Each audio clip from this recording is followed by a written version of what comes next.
नाज़रीन गिरामी अस्सलामु अलैकुम वरहमतुल्लाहि वबरकातुहू। सीधी बात के अहम तरीन प्रोग्राम रंग बिरंगी दुनिया में आप लोगों का इस्तकबाल है।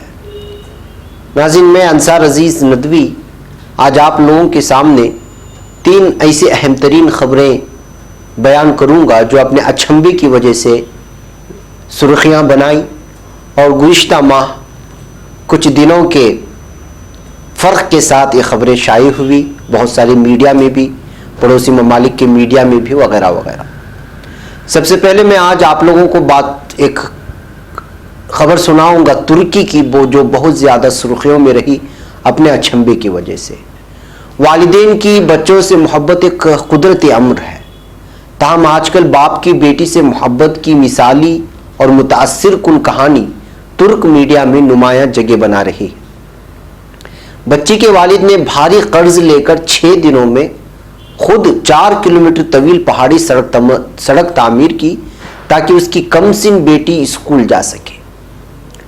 मीडिया रिपोर्ट के मुताबिक तुर्की के जुनूबी मगरिबी सूबे मौला के एक देही इलाके में कमसिन खामजे कोरकत नर्सरी स्कूल इसलिए नहीं जा सकी कि मुनासिब सड़क ना होने की वजह से स्कूल बस उस तक नहीं आ सकती थी, क्योंकि उसके घर तक जाने वाली पहाड़ी सड़क खराब और इंतहाई तंग थी। गामजे के खानदान की तरफ से बल्दिया और कौमी तालीम की सूबाई निजामत को नई सड़क बनाने की दरखास्तें की गई, जिन्हें मुस्तरद कर दिया गया कि ये गंदी जंगली सड़क है, कुछ नहीं कर सकते। बेटी के स्कूल जाने के लिए बाप ने सड़क बना दी। वालिद ने साल भर इंतजार किया मगर कुछ नहीं बदला। अब गामजे 6 साल की थी और उसे मंटिये ज़िले के प्राइमरी स्कूल में दाखिल कराया गया। वालिद रमज़ान ने बेटी को ट्रैक्टर पर बिठाकर करीब तरीन मरकज़ी सड़क पर जाना शुरू किया, जहां उसे स्कूल बस मिल सकती थी। ताहम ये तवील और थका देने वाला रास्ता था।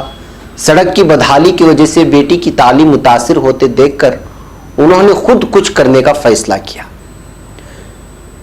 उन्होंने अपने हाथों से सड़क को साफ किया, उसे खोदा और हमवार किया। भारी कर्ज लेकर उसने डगर और 4 ट्रक किराए पर लिए। म्यूनिसिपालिटी ने उसे एक ट्रक और महकमे जंगलात ने उसे एक ग्रेडर फराहम किया। 6 दिनों में वालिद ने 4 किलोमीटर सड़क बना दी। अब गामजे आराम से स्कूल जा सकती है और स्कूल बस अब उसे दरवाजे तक पिकअप और ड्रॉप करती है। गामजे का खानदान इस सड़क की तामीर की वजह से भारी कर्ज तले दब गया। ताहम सड़क की तामीर के फौरी बाद एक गैर मुतवक्के शख्सियत ने उनका दरवाज़ा खटखटाया। ये ज़िली गवर्नर का था।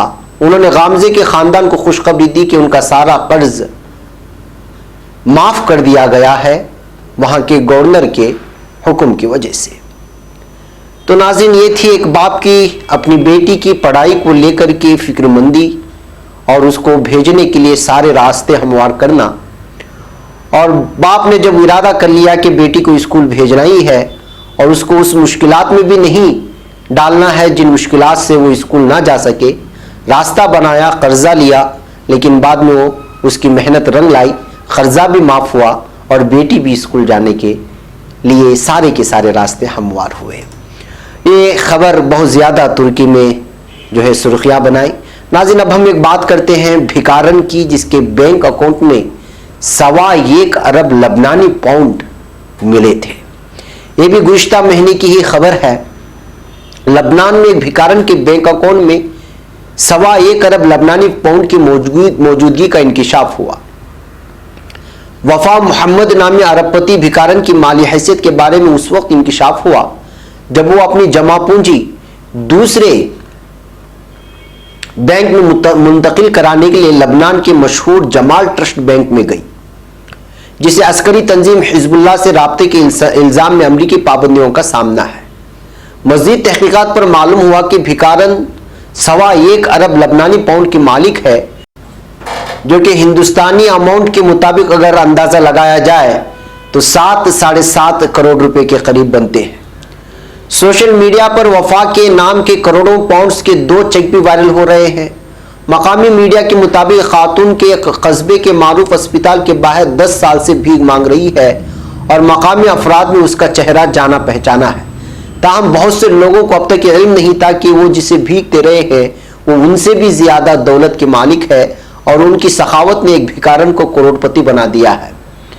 زیادہ دور نہیں، گزشتہ سال کی بات ہے کہ سوشل میڈیا پر ایک پاکستانی بھکاری جس کا تعلق ملتان کے علاقے مظفر گڑھ سے تھا، انگلش بولتے ہوئے دیکھا گیا۔ انگلش میں بات کرتے کرتے بھکاری کی ویڈیو سوشل میڈیا پر وائرل ہو گئی، مگر اس میں تجسس کی بات بھکاری کے انگلش میں بات کرنے کی نہیں بلکہ اس کے اکاؤنٹ میں موجود 10 لاکھ روپے تھے، جس میں سے اس نے کچھ ہزار ڈیم فنڈ میں بھی جمع کرائے تھے۔ محض 10 لاکھ روپے بھکاری اپنے اکاؤنٹ میں جمع کر کے شیخی بگا رہا تھا اور دیگر لوگ بھی اسے حسرت کی نگاہ سے دیکھ رہے تھے کہ یار لکھپتی بندہ ہے۔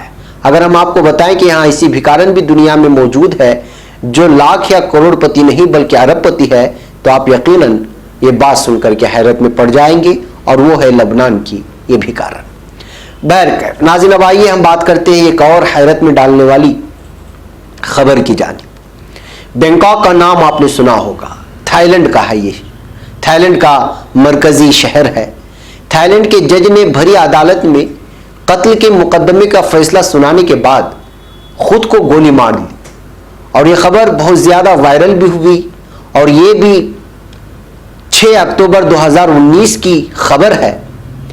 غیر ملکی خبر رساں ایجنسی کے مطابق تھائی جج نے قتل اور فیس بک کی لائیو ویڈیو میں سلطنت کے عدالتی نظام کی برائی کرنے کے کیس میں کئی ملزمان کو بری کرنے کا فیصلہ سنانے کے بعد خود کو سینے میں گولی ماری تھی۔ ناقدین کا کہنا تھا کہ تھائی لینڈ کی عدالتیں اکثر امیروں اور طاقتور افراد کے حق میں فیصلے سناتی ہیں، جبکہ عام آدمی کو معمولی جرم میں بھی جلد اور سخت سزا سنائی جاتی ہے۔ تاہم کسی جج کے منہ سے آج تک عدالتی نظام پر تنقید سننے میں نہیں آئی۔ یالا شہر کی عدالت کے جج کانا کورن پیانچانا نے 5 مسلم ملزمان کے خلاف قتل کے کیس کی سماعت کر رہے تھے۔ انہوں نے قتل کرنے والے گروپ کے ملزمان کو بری کرنے کا فیصلہ سنایا اور اس کے بعد پستول نکال کر خود کو سینے میں گولی مار دی۔ قبل ازیں عدالت میں ریمارکس اور فیس بک لائیو پر اپنے الفاظ نشر کرتے ہوئے ان کا کہنا تھا کہ کسی کو سزا سنانے کے لیے آپ کو شفاف اور ٹھوس ثبوتوں کی ضرورت ہوتی ہے، لہٰذا اگر آپ کو یقین نہ ہو تو کسی کو سزا نہیں دینی چاہیے۔ انہوں نے کہا کہ میں یہ نہیں کہہ رہا کہ 5 ملزمان نے کوئی جرم نہیں کیا، انہوں نے شاید کیا ہو، لیکن عدالتی نظام کو شفاف اور قابل اعتبار ہونے کی ضرورت ہے، اور بے گناہوں کو سزا دینا انہیں قربانی کا بکرا بنانا ہے۔ اس کے بعد فیس بک لائیو ویڈیو ختم ہو گئی، تاہم آئینی شاہدین نے کہا کہ جج نے سابق تھائی بادشاہ کی تصویر کے سامنے آئین حلف کے الفاظ دہرائے اور پھر خود کو گولی مار دی۔ عدالتی دفتر کے ترجمان نے بتایا کہ ڈاکٹرز جج کا علاج چل کر رہے ہیں اور اب ان کی حالت خطرے سے باہر ہے۔ انہوں نے کہا کہ جج نے ذاتی دباؤ کی وجہ سے خود کو گولی ماری، تاہم اس دباؤ کی وجہ فی الوقت واضح نہیں کی، جس کی تحقیقات کی جائے گی۔ بھائی ناظرین، ایک انوکھا معاملہ تھا جس میں جج جو ایک خاص قسم کے ان پر جو ہے ایک دباؤ تو کسی طرح کی نہیں ہوتی، اپنے فیصلے سنانے میں آزاد ہوتے ہیں، لیکن اس جج کی جانب سے جو اقدام کیا گیا تھا اس اقدام نے پورے انٹرنیشنل میڈیا میں ہنگامہ مچایا تھا۔ یہ خبریں بھی اس وقت سرخیاں بنائی تھی جو ہم تک بہت کم ہی پہنچی، ظاہر تھا کہ رنگ برنگی دنیا میں یہ خبر بھی آپ لوگوں کے سامنے پیش کریں۔ بھائی ناظرین، آج کے رنگ برنگی دنیا میں اتنا ہی، انشاءاللہ پھر آپ سے ملاقات ہوگی۔ السلام علیکم ورحمۃ اللہ وبرکاتہ۔